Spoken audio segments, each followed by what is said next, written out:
ओम शांति। आज का प्रातः क्लास है 6 दिसंबर 1968। रूहानी बाप रूहानी बच्चों को पूछते हैं और समझाते भी हैं।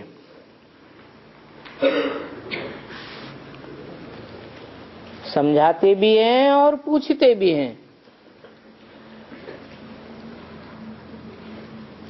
अभी बच्चों ने बाप को जाना है,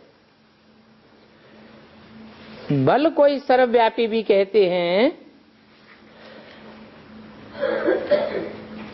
परंतु उनके पहले बाप को पहचानना तो चाहिए ना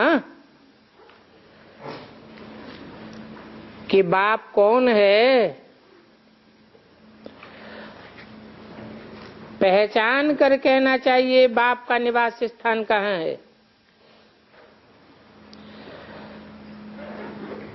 बाप को जानते ही नहीं तो उनके निवास स्थान का कैसे पता पड़ेगा।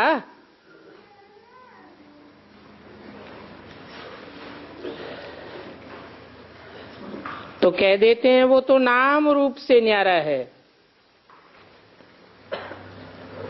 गोया है ही नहीं। तो जो चीज है ही नहीं तो उनके रहने का निवास स्थान कैसे विचार किया जा सकता है। न जानते हैं न कुछ विचार ही करते हैं। कोई बात का विचार तो करना चाहिए। अभी तुम बच्चे तो जानते हो बाप ने पहले पहले अपनी पहचान दी है।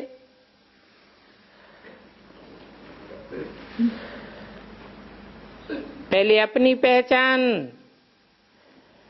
फिर रहने के स्थान का समझाते हैं। हो तो तुम सभी आत्माएं जरूर कहेंगे आत्मा ही हो। बाप भी कहते हैं मैं तुमको इस रथ द्वारा पहचान देने आया हूं, नहीं तो तुम्हें मेरी पहचान मिल ही नहीं सकती। मैं तुम सभी का बाप हूं। जिस बाप को सुप्रीम बाप परम पिता कहा जाता है। और ये कहता कौन है? कहने वाली आत्मा को भी कोई नहीं जानते हैं। बाप का नाम रूप देश काल नहीं है तो फिर बच्चों का भी कहां से आए। बाप ही नाम रूप से न्यारा है तो बच्चे कहां से आएंगे। बच्चे हैं तो जरूर बाप भी है। तो सिद्ध हो जाता है कि वो नाम रूप से न्यारा नहीं है। बच्चों का भी नाम रूप है तो बच्चे भी आत्माएं।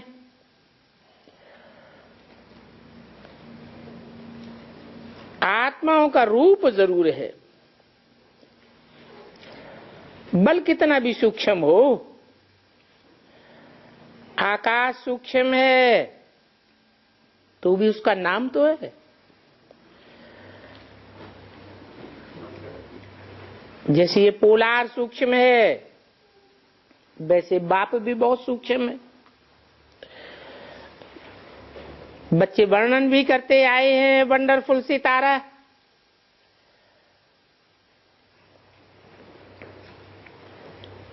जो सितारा इनमें प्रवेश करता है उसको भी आत्मा कहते हैं। ऐसे तो ये बाप भी रहते हैं परम धाम में।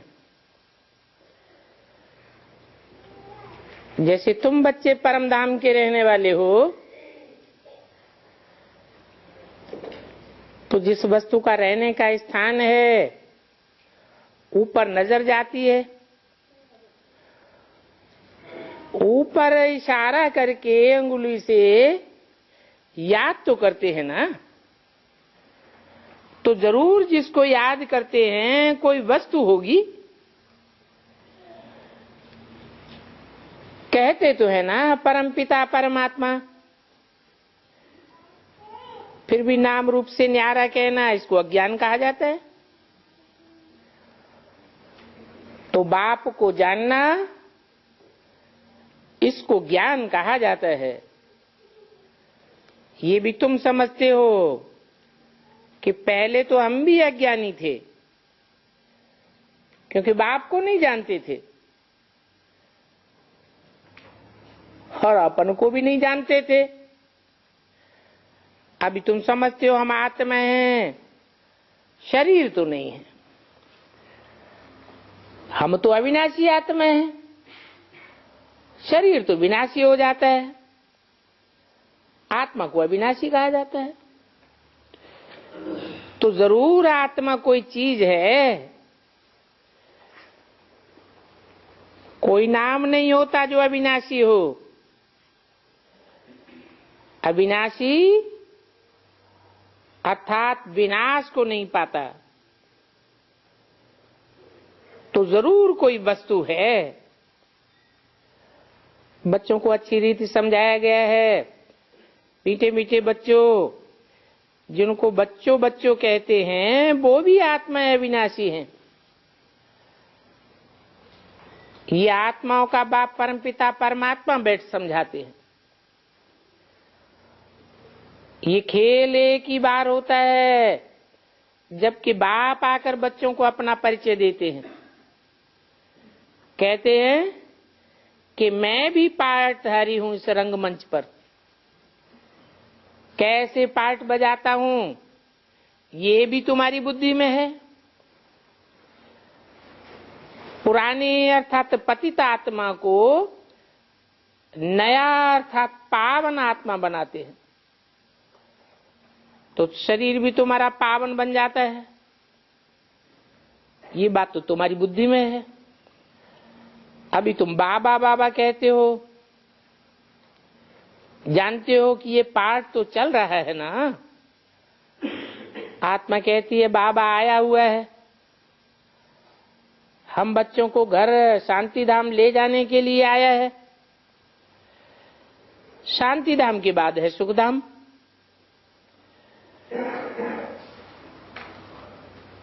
शांति धाम के बाद सीधा दुख धाम तो हो नहीं सकता।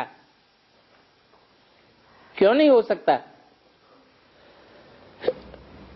क्योंकि शांति धाम में सब आत्माएं शांत स्वरूप सात्विक स्टेज में रहती हैं।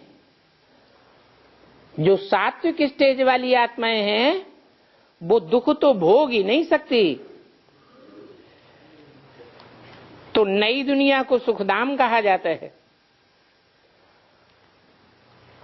और शांति धाम से जो भी आत्माएं आती हैं वो दुखधाम में नहीं आ सकती,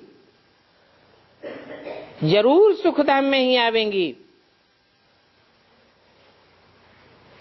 ये देवी देवताएं अगर चैतन्य होते और इनसे कोई पूछता आप कहाँ के रहने वाले हो,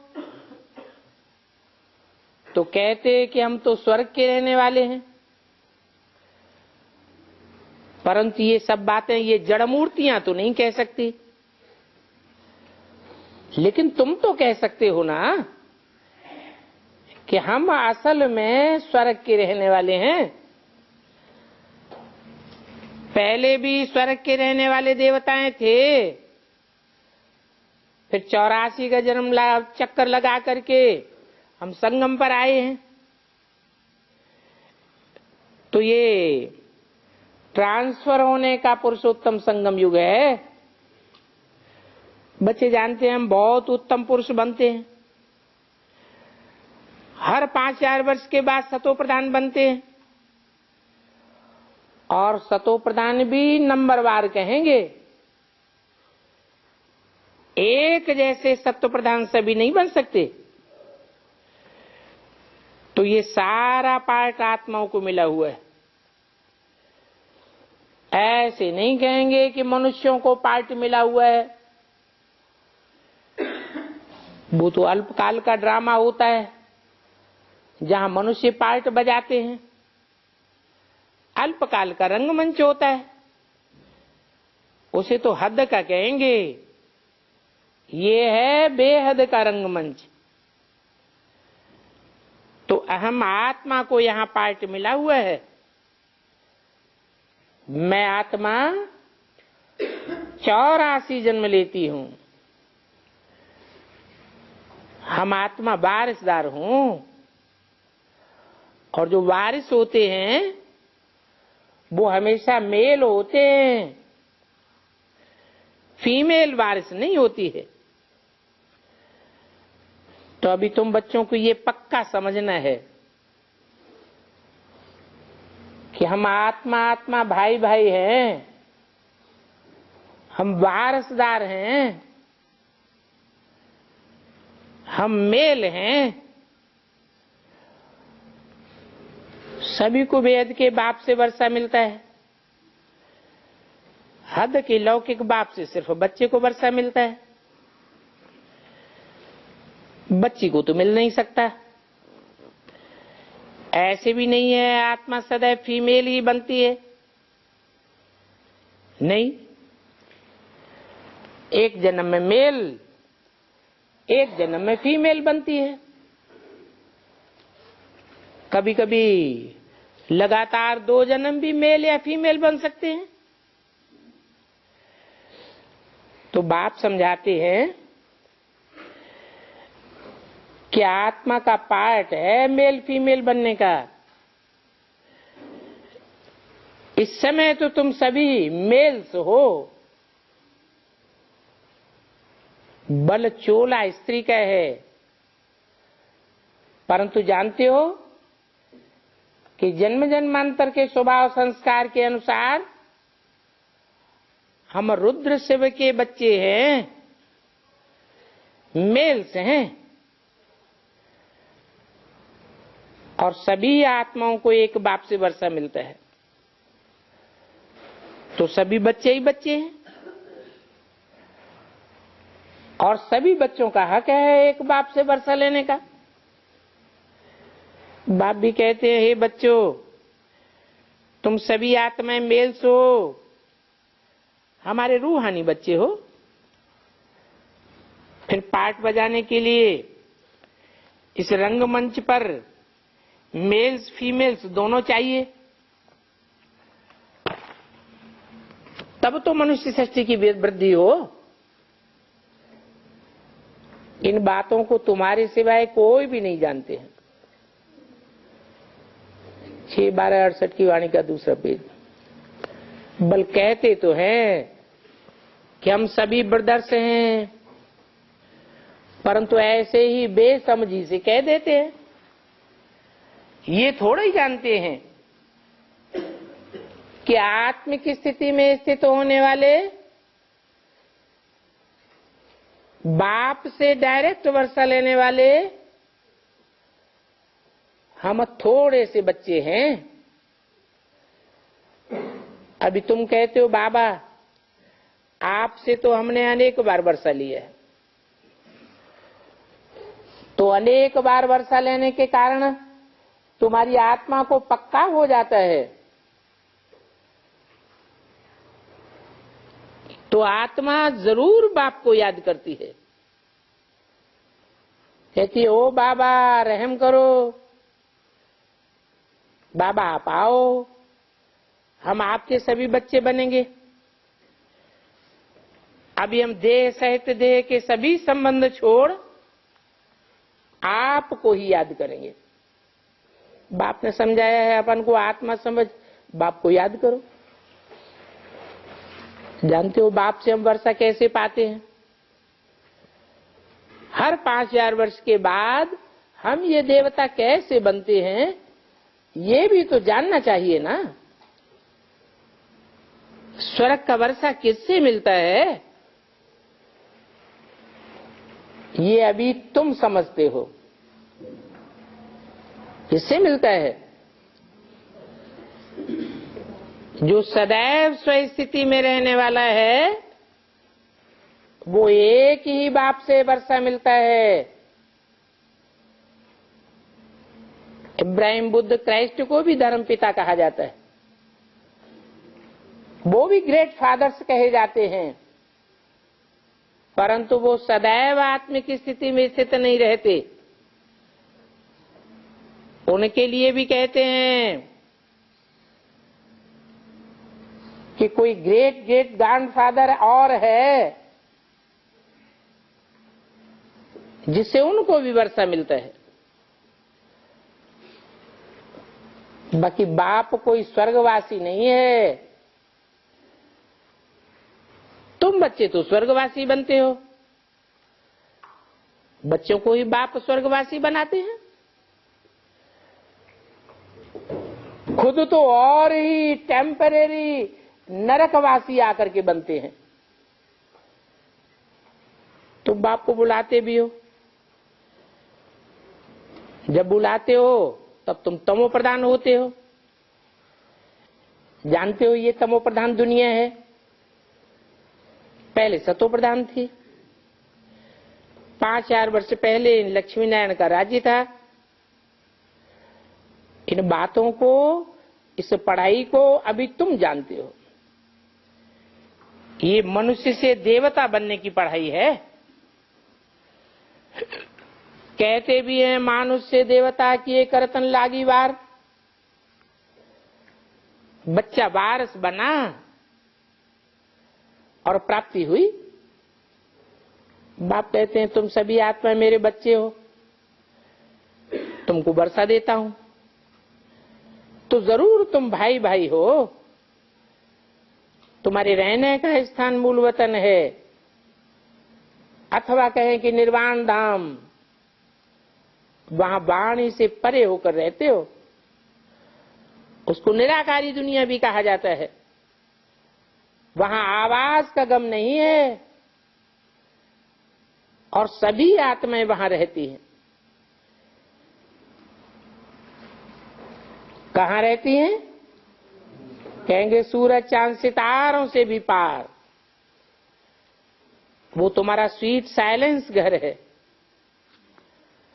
परंतु तुम बच्चों को वहां बैठ तो नहीं जाना है। बाप भी नहीं बैठ सकते। बैठ कर क्या करेंगे? वो तो जैसे जड़ अवस्था हो जाती है। आत्मा जब पार्ट बजावे तब चैतन्य कहलावे। है तो चैतन्य, परंतु पार्ट नहीं बजाती है तो जैसे कि जड़ है। तुम यहां खड़े हो जाओ, हाथ पांव नहीं चलाओ तो क्या कहेंगे? जड़वत। वहां तो नेचुरल शांति रहती है। तुम तो यहां थोड़ी देर के लिए जड़वत खड़े हो जाएंगे, वहां तो ऐसा नहीं है। तो वहां आत्मा पार्ट कुछ भी नहीं बजाती है। तो तुम जान गए हो कि शोभा तो सारी पार्ट बजाने में है।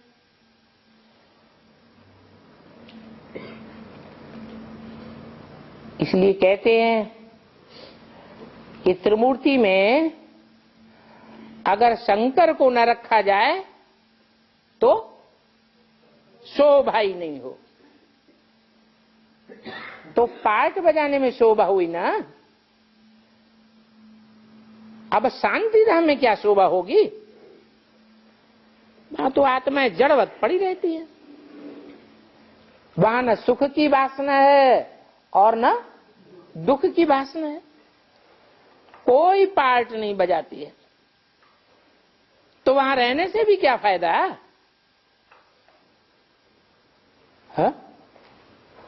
कौन बोल रहा है? बोलने वाला कौन है? शिव बाप। तो जब कोई फायदा नहीं है तो शिव बाप वहां क्यों रहते हैं? कहते मैं फायदा नहीं लेता हूं, फायदा सारा तुम बच्चों को देता हूं। तो तुम बच्चों को पहले पहले सुख का पार्ट बजाना है। हर एक को पहले से ही पार्ट मिला हुआ है। कोई बच्चे कहते हैं हमको तो मोक्ष चाहिए,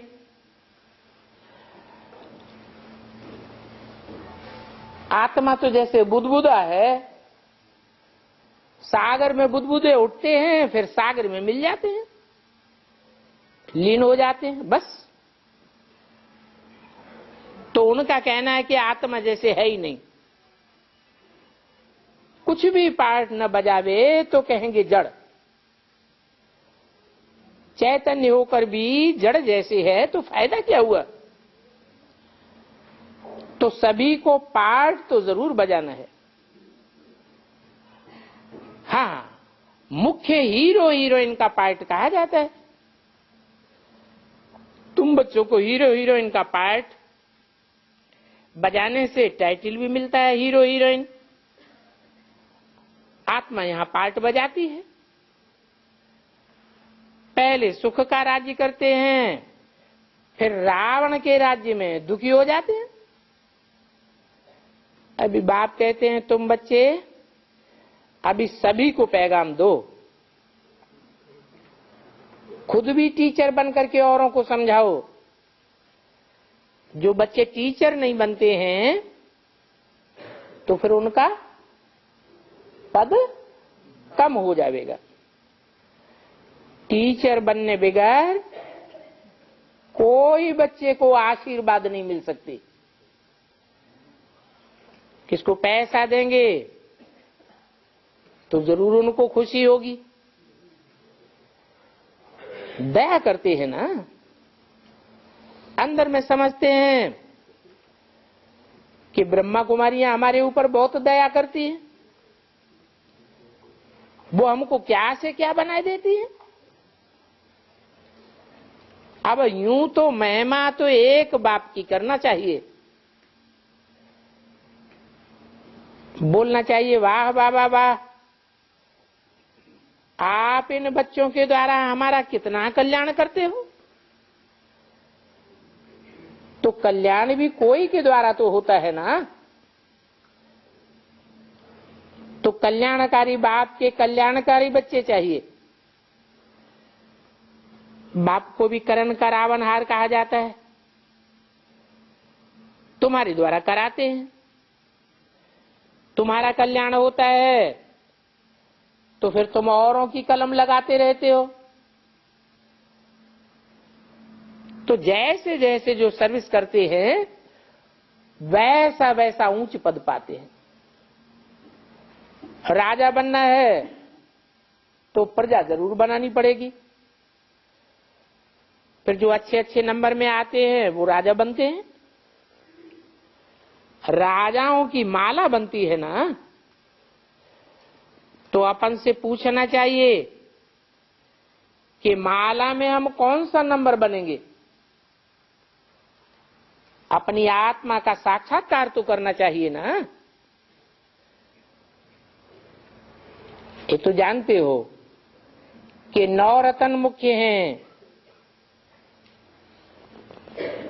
बीच में हीरा बनाने वाला बैठा है। हीरे को बीच में रखते हैं, माला के ऊपर में फूल भी होता है। तो अंत में तुमको भी पता पड़ेगा कौन सा मुख्य दाना हम बनते हैं, जो हम डायनेस्टी में आवेंगे। पिछाड़ी में तुमको सभी साक्षात्कार होंगे। ये भी देखेंगे कि कौन कौन सजा खाते हैं। शुरू में दिव्य दृष्टि से तुम सूक्ष्म वतन में देखते थे, वो सभी गुप्त बातें हैं। अभी तुम जानते हो कि आत्माएं सजा कहां खाती हैं। ये भी ड्रामा में पार्ट है। गर्भ जेल में तो सजा मिलती ही है। जेल में धर्मराज को देखते हैं, फिर कहते हैं हमें बाहर निकालो। बीमारी आदि होती है, वो भी कर्म का हिसाब किताब। तो ये समझने की बातें हैं। अभी तुम तो बहुत राइटियस बनते हो, आगे तो तुम भी अनराइटियस थे। ये सारी दुनिया ही अनराइटियस है, आने वाली है राइटियस दुनिया। उसके लिए तुम अभी राइटियस बन रहे हो। राइट उनको कहते हैं जो बाप से बहुत ताकत लेते हैं। तुम विश्व के मालिक बनते हो तो तुम्हारे में कितनी ताकत रहती है। इतनी ताकत होती है कि वहां कोई प्रकार का हंगामा आदि नहीं होता। हंगामे आदि की बात ही नहीं। 6/12/68 की वाणी का 3रा पेज। ताकत कम होती है तो देखो आज की दुनिया में कितने हंगामे होते हैं। तो क्या कहेंगे, गवर्नमेंट में ताकत है? आज की राजाई में ताकत है? नहीं।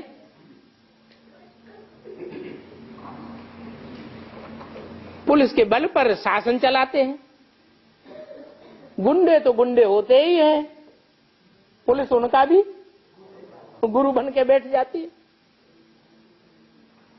अभी तुम बच्चों को तो देखो कितनी ताकत मिलती है, आधा कल्प के लिए ताकत मिल जाती है। फिर भी कहेंगे कि नंबरवार पुरुषार्थ अनुसार ताकत मिलती है। एक जैसी ताकत तो सभी को मिल ही नहीं सकती। न एक जैसा पद पाए सकते हैं, ये भी पहले से नूद है। ये ड्रामा में अनादि नूद कहेंगे। कोई पिछाड़ी में आते हैं, इतना पिछाड़ी में आते हैं कि 1-2 जन्म लिया और मरा। जैसे दिवाली पर मच्छर ढेर के ढेर निकलते हैं, रात को जन्म लेते हैं और सवेरे को खलास हो जाते हैं। और वो तो अनगिनत तो होते हैं। ऐसे ही अंत में मच्छरों सदस्य अनगिनत आत्माएं परमधाम से उतरती हैं। मनुष्यों की तो फिर भी गिनती होती है। तो गिनती करने में कितने बताते हैं मनुष्य कि सृष्टि पर 500 साढ़े 500 करोड़ मनुष्य है। बाकी जिनकी गिनती ही नहीं करते उनको भी ऐड करें तो टोटल कितना बताते हैं? 700 साढ़े 700 करोड़ मनुष्य आत्माएं। उन सबको मनुष्य थोड़े ही कहेंगे। उनकी गिनती तो मच्छरों सदस्य है। तो जो मनुष्य पिछाड़ी को आते हैं, आए और गए, तो उनकी तो गिनती हो न सके। पहले पहले जो आत्माएं आती हैं उनके लिए विचार करो कि उनकी आयु कितनी होगी। तुम बच्चों को तो बहुत खुशी होनी चाहिए कि हम बहुत बड़ी आयु वाले बनेंगे, और बड़ी आयु वाले बनेंगे भी आधा कल्प के लिए, क्योंकि तुम तो फुल पार्ट बजाते हो। कितना? 5000 वर्ष का पार्ट बजाते हो। बाप तुमको ही समझाते हैं कि तुम कैसे फुल पार्ट बजाते हो। पढ़ाई अनुसार ऊपर से आते हो पार्ट बजाने के लिए। तो ये तुम्हारी पढ़ाई है नई दुनिया के लिए। बाप कहते हैं मैं अनेक बार तुमको ही पढ़ाता हूं, तो तुम्हारे लिए ये पढ़ाई अविनाशी हो जाती है। जिस पढ़ाई की तुम आधा कल्प प्रारब्ध पाते हो, उस पढ़ाई से अल्पकाल का सुख थोड़े समय के लिए मिलता है। वो भी कोई को मिलता है, कोई को नहीं मिलता है। अभी कोई बैरिस्टर बनता है तो कहेंगे कल्प बाद भी फिर बैरिस्टर ही बनेगा। ये भी तुम जानते हो, जो भी सभी का पार्ट है वो ही पार्ट कल्प कल्प बजावेंगे। देवता हो या शूद्र हो, हर एक का पार्ट वो ही चलता है जो कल्प पहले चलता है रहा। इसमें कोई फर्क नहीं हो सकता। हर एक आत्मा अपना पार्ट बजाती रहती है। तो ये सारा बना बनाया खेल है। पूछते हैं कि पुरुषार्थ बड़ा है या प्रारब्ध बड़ी है? अब पुरुषार्थ के बगैर तो प्रारब्ध मिल ही नहीं सकती। पुरुषार्थ से ही प्रारब्ध मिलती है ड्रामा अनुसार। तो सारा बोझा ड्रामा के ऊपर आ जाता है। पुरुषार्थ कोई करते हैं, कोई नहीं करते हैं। आते भी हैं फिर भी पुरुषार्थ नहीं करते, तो उनको प्रारब्ध मिल ही नहीं सकती। सारी दुनिया में जो भी एक्ट चलती है कहेंगे सारा बना बनाया ड्रामा है। आत्मा में हर एक का पार्ट पहले से ही नुदा हुआ है, और वो भी आदि से अंत तक नुदा हुआ है। जैसे तुम्हारी आत्मा में 84 का पार्ट है कि तुम हीरा भी बनते हो तो कौड़ी जैसे भी बनते हो। ये बातें भी तुम अभी सुनते हो। स्कूल में अगर कोई नापास हो पड़ता है तो कहेंगे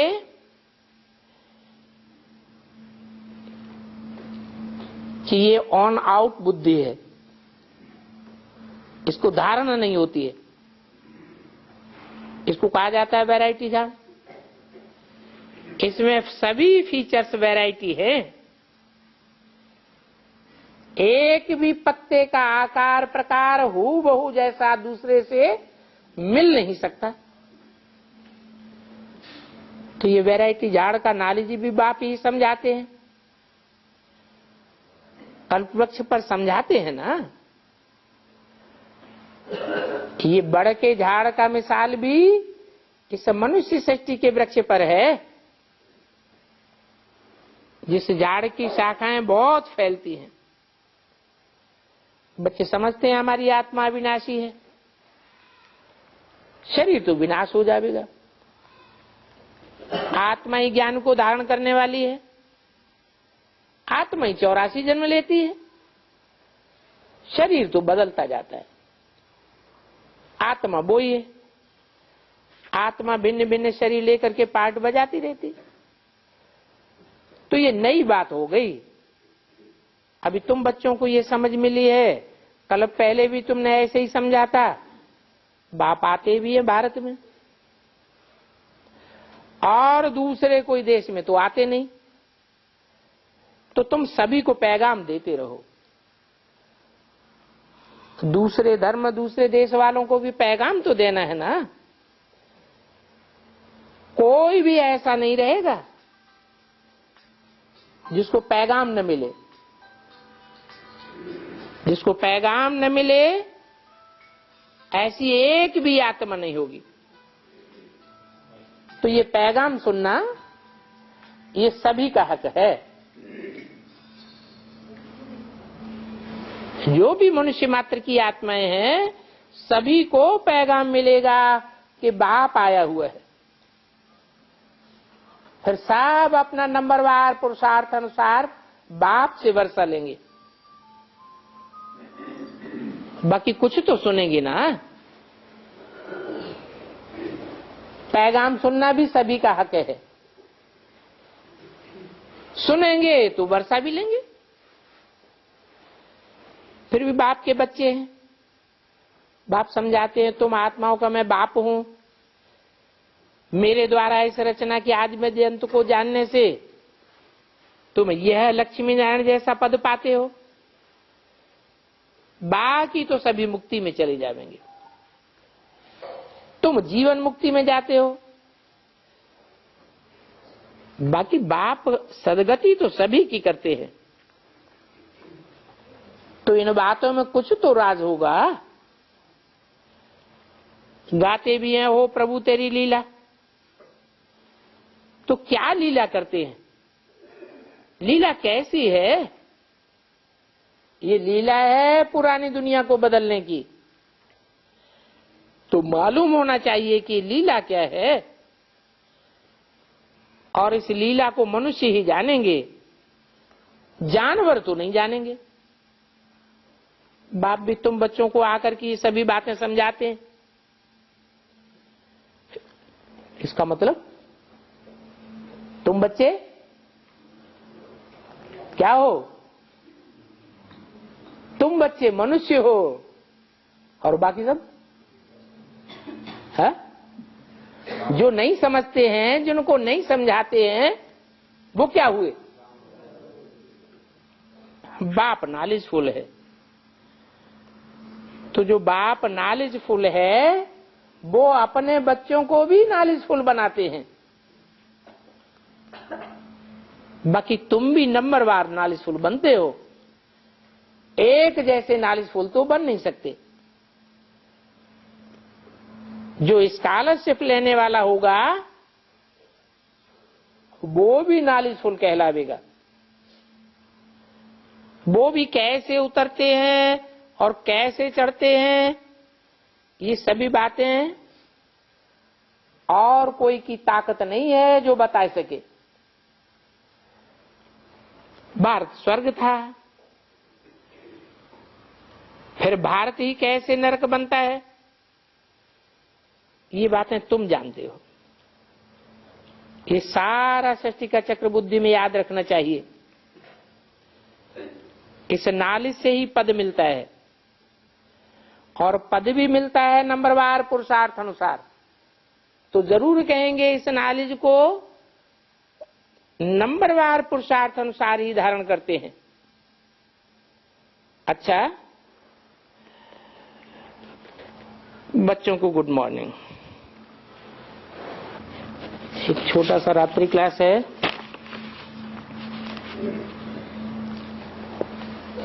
5/12/68 का। जब बेहद का बाप मिल जाता है तो समझना चाहिए बेहद की बादशाही जरूर उनसे मिलने वाली है,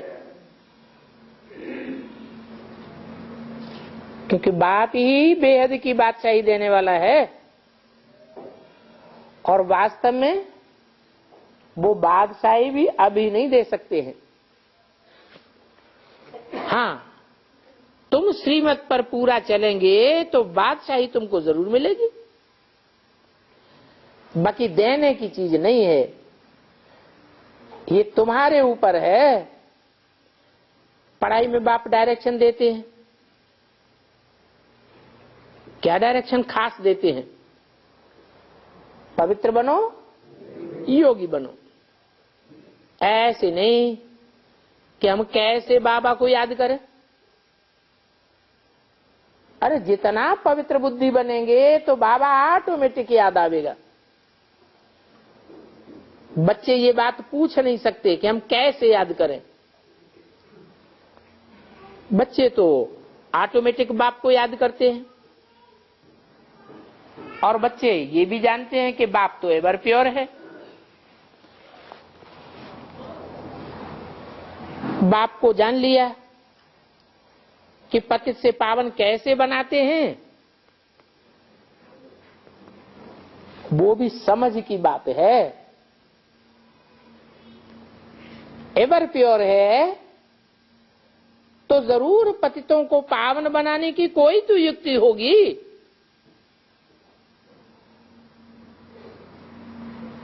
ढेर के ढेर धर्म पिताएं इस सृष्टि पर आते हैं, पतित पावन तो कोई नहीं है, एक बाप ही पतित पावन है। फिर बाप डायरेक्शन देते हैं, पहले भी तुम सतो प्रधान पावन थे,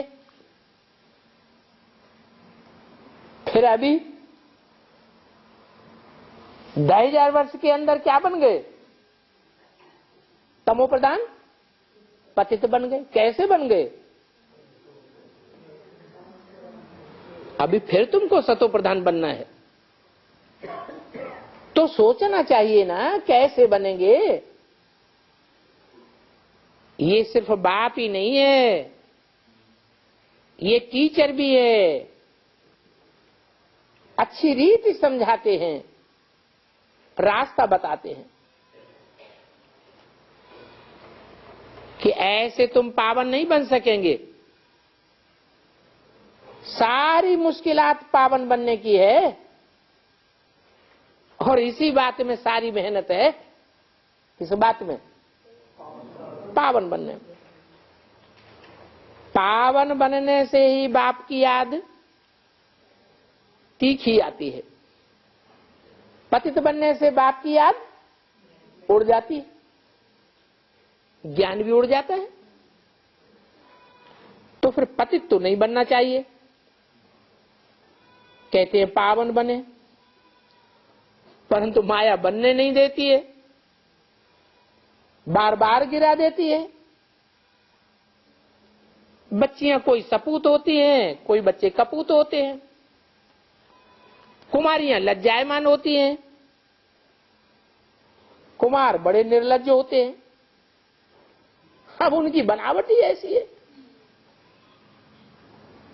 स्त्री ही पुकारती है। ऐसे कब नहीं सुना होगा कि कोई पुरुष पुकारे ये हमको नंगन करती है? नहीं। तो मूल बात पवित्रता की है। सवाल ही बाप एक पूछते हैं कि कब नगन तो नहीं हुई हो? बच्चे बताते हैं कि हम हुए हैं या नहीं हुए हैं। बाप समझाते हैं युगल बनते हैं तो नगन होते ही है। शादी नगन होने के लिए ही तो की जाती है, हैं? किस लिए करते हैं? शादी करते किस लिए हैं? शादी करने का लक्ष्य क्या है? लक्ष्य ही एक है। रावण राज्य में नगन होने की ड्रामा में नूद है। फिर बाप कहते हैं नगन होना ही नहीं है। मेरे राज्य में कब नगन नहीं होंगे? और फिर वहां ऐसा कोई कह भी नहीं सकता। अभी राज्य तो कोई का है नहीं। वैश्य और शूद्र संप्रदायों का ये धर्म है, उनका तो धर्म ही है नगन होना। ये भी जानते हो कि विकारी होने से पाप तो जरूर होते हैं। बच्चे समझ से रिस्पॉन्ड कर सकते हैं, बाबा हम पावन जरूर बनेंगे। सतयुग में हम नगन नहीं होते थे, परंतु भारतवासी स्वर्ग को 40,000 वर्ष दूर ले गए, और बाप तो स्वर्ग को बहुत नजदीक ले आते हैं। कहते हैं नई दुनिया थी तो फिर जरूर होगी, और ये भी बताते हैं कि 8 वर्ष में नई दुनिया हो जाएगी। अरे कौन से सन की वाणी है? 68 की वाणी, 8 जोड़ दिए तो नई दुनिया हो गई क्या है? उन्होंने 40,000 वर्ष जो नई दुनिया को आगे बढ़ा दिया, और बाबा ने कितना घटा दिया। तो बताओ कितना बड़ा फर्क पड़ जाता है बाबा की समझानी में और मनुष्यों की समझानी में। तो बाप बात ही एक बताते हैं, कल्प की आयु 5,000 वर्ष, यही सच्ची बात है। तुम समझाते हो तो मनुष्य कहते हैं कि शास्त्रों में तो इतना वर्ष लिखा है। बोलो, शास्त्र तो मनुष्यों ने लिखे हैं। मनुष्य तो विकारी होते हैं, और हमको तो कौन समझाते हैं? हमको तो भगवान समझाते हैं।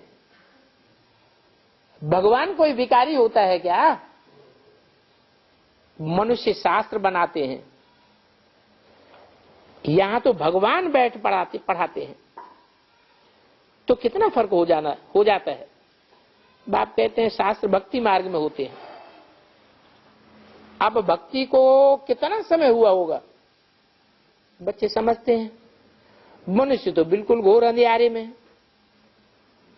तुम 8 वर्ष कहते हो तो मनुष्य समझते हैं इनका तो ये गपोड़ा है?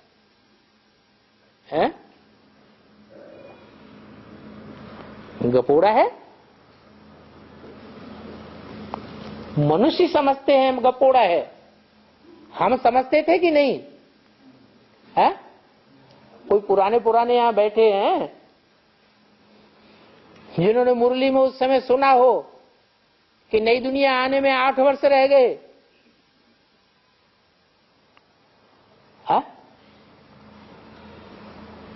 तो उनको गपोड़ा लगा उस समय या सच्चाई लगी? है सच्चाई लगी? कोई है ऐसा? है? अच्छा, उन पुराने ऋषि मुनि सन्यासियों से पूछो, जो बेहद के ऋषि मुनि सन्यासी है, ब्राह्मणों की दुनिया में ही है, उनसे चिट्ठी डाल के पूछो कि तुम्हें बंडर लगा जब बाप ने मुरली में बोला ब्रह्मा मुख द्वारा? क्या बोला है कि नई दुनिया आने में 8 वर्ष हैं। तो देखो, कोई से भी पूछो तो कहेंगे कल्प की आयु 40,000 वर्ष। अभी तो बहुत छोटा कर दिया। बाप कहते हैं बहुत बहुत पुराना हिसाब है। तुम बच्चे भी पुराने हो, तुम्हारा पार्टी भी पुराना है। इस छोटी सी आत्मा में 84 जन्मों का पार्ट भरा हुआ है। कितनी वंडरफुल बात है। ऐसे ऐसे महीन बातें, गुह्य बातें भी बच्चों को भूल जाती हैं। कहते भी आत्मा सितारे मिसल है, भ्रुकुटी के बीच में चमकता है अजब सितारा। बहुत छोटी है, परंतु भक्ति करने के लिए बड़ा रूप बनाई दिया है। आत्मा का बड़ा रूप क्या बनाई दिया है? भक्ति करने के लिए आत्मा का बड़ा रूप शालिग्राम बनाई दिया है। शिव को लिंग रूप बनाते हैं, बड़ा रूप बनाते हैं, और शालिग्राम छोटा बनाते हैं। अब आत्मा तो कब घिसती बढ़ती नहीं है कि शिव की आत्मा घिस गई तो आत्मा बन गई। ऐसे तो होता नहीं है। आत्मा न कटती है, न छटती है, न कम होती है, न जाती होती है, न जलती है। आत्मा तो अविनाशी है। हाँ, देवताओं की पूजा होती है तो कहेंगे बाप की भी पूजा होनी चाहिए, परंतु पूजा बड़े रूप की होगी या बिंदी की होगी? पूजा तो जरूर बड़े रूप की होनी चाहिए।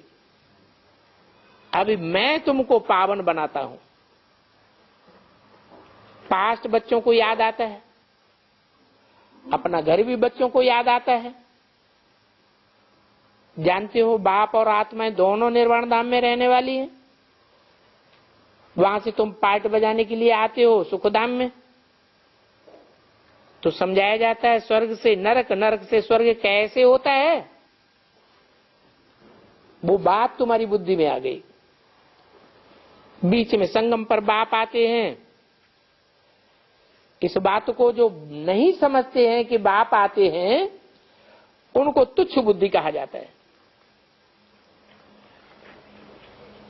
बाप कहते हैं तुम ही बहुत जन्मों के बाद आकर के मुझे मिलते हो, मुझे ही पहचानते हो।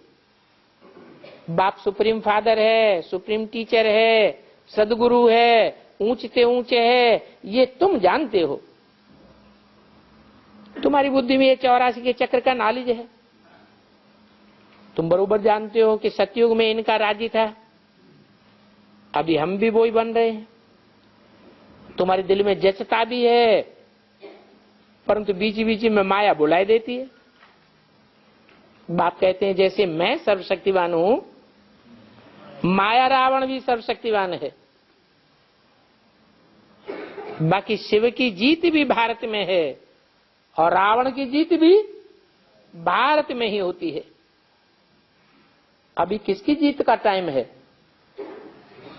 हैं? अभी किसकी जीत का टाइम है? हैं? बाप की जीत का टाइम है। कभी रोते तो नहीं हो? अंतिम जीत तुम्हारी जरूर है। शिव की जीत भारत में है, तुम्हारी भी जीत भारत में है। तुम बाप के जब पक्के पक्के बन जावेंगे, कैसे बन जावेंगे? पक्के निश्चय बुद्धि, तो 1 सेकंड में जीवन मुक्ति गाई हुई है। जो अपनी पूजा कराते हैं उनको तो हिरण्यकश्यप कहा जाता है। भक्ति मार्ग में ही 2,500 वर्ष कहा जाता है। या ब्राह्मणों की अभी संगम युग की दुनिया में भी ये शूटिंग होती है,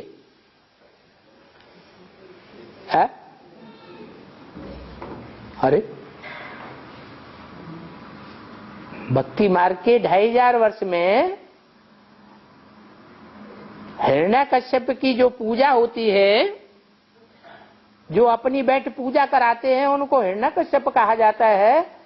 वो 2,500 वर्ष में ही पूजा होती है या उसकी शूटिंग ब्राह्मणों की संगम युग दुनिया में भी होती है? संगम युगी दुनिया में भी वो शूटिंग होती है। नरसिंह को अमर ही लगाते हैं ना, फिर वो आम पुजारी के काम में आता है।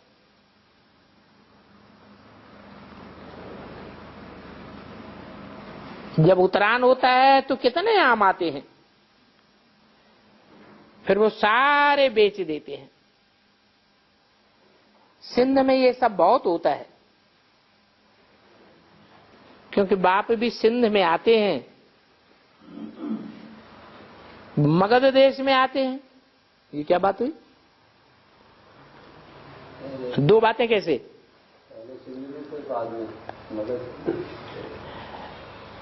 मां के रूप में सिंध में आते हैं और बाप के रूप में मगध देश में आते हैं।